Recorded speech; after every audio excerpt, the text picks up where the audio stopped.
Now what I want to do is go over the advanced parameters that you can add to your photos to have further control over the final product. And rather than doing each one of these one by one in Midjourney, I want to run through a written guide that outlines each one of these step by step. We'll go through it together, and then you can add them to your photos to change the final output. So let's first start with the chaos parameter. And really simply put, what this is going to do is influence the amount of variety in the initial image grid. So if you have a low number of chaos, which is between 0 and 100, and let's say you do minus C10, that's going to be a low number. That means that the images that are created in your initial grid are going to have much more of a cohesive look. They're all going to be around the same theme and just overall aesthetic. So this example is a watermelon owl hybrid with a low chaos number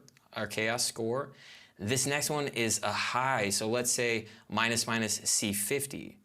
The difference between image 1 to image 2 to image 3 to image 4 has a much higher variety. So this is good when you don't really know what you want to get and you're looking for really just a high variance of different types of images. The next one of our parameters is quality, and you can update and change the quality of each one of your photos by adding minus quality or minus Q for short. The different values that you can add are 0.25, which is going to be the lowest and the quickest for Midjourney to produce. Then you can do 0.5, 0.5, 1, and 2.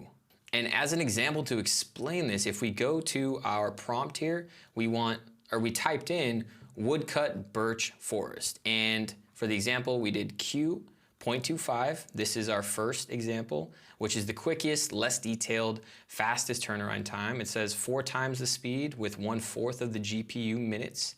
If we do 0.5, we have slightly more detail, and it's twice the speed as our default setting, which is going to be Q1. So when you type in anything into Midjourney, the default is going to be Q1. So it's going to take a little bit longer than these previous ones, but it's going to give you a solid quality image. And currently, here are the different version quality compatibilities that Midjourney is offering. So version 4 goes up to 1. If you were using version 3, you can go up to quality 2 or Q2. Now we're going to talk about seed, and this is a little bit more of a complex topic to explain, but Midjourney assigns a certain seed number to every single new image, and this acts as a starting point for the general first grid to be created. So different seed numbers create a different first grid. So for example, here we have the same prompt about an owl picture run 3 different times with 3 different styles of images. So that means each time this image was generated, this initial grid was generated, a new seed number was applied to it, creating different looks. If we typed in minus seed and took one of the seed numbers, for this example it's 1, 2, 3, now each one of these initial grid generations has an extremely similar style. You can see that here as well, that the seed number just helps you to control your initial grid output of your first 4 images. So now let's talk about how do you actually get the seed number of a post or of a Midjourney output. So you go to your Discord, you go to React, and you click the envelope emoji.